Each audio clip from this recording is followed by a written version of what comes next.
On pouvait compter environ 20 000 brossiers dans l'Oise.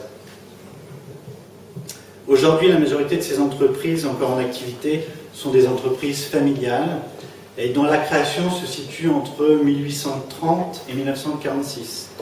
Donc se posent forcément pour ces brosseries différentes difficultés, donc celle de la transmission de leur entreprise et d'autres soucis qui concernent aussi la perte des savoir-faire.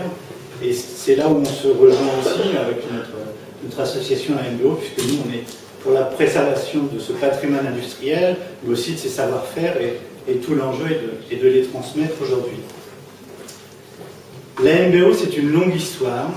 Elle fêtera en 2012 ses 30 années d'existence, avec toujours un même objectif en tête, c'est celui de faire naître un musée dans le cadre d'un projet touristique de musée-territoire. Et je voudrais rendre un hommage appuyé à Nicole Prévost, qui a été un véritable précurseur dans ce domaine, puisqu'elle a pris conscience, dès la fin des années 70, de la préservation de ce patrimoine ouvrier.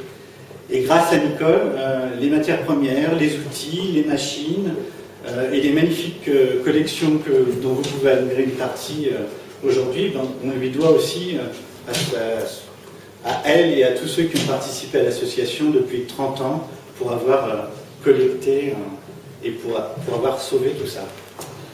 Donc Nicole Prévost, elle a su alerter aussi et sensibiliser des jeunes, des retraités et des brossiers qui, à ce moment-là, étaient encore en activité, mais qui ne comprenaient pas tous cette démarche et qui n'y croyaient pas, à vrai dire. C'est donc véritablement un travail de fourmi qui a été accompli, puisque l'association a su collecter durant 3 décennies plus de 10 000 objets, des outils, des brosses, des machines et des matières premières.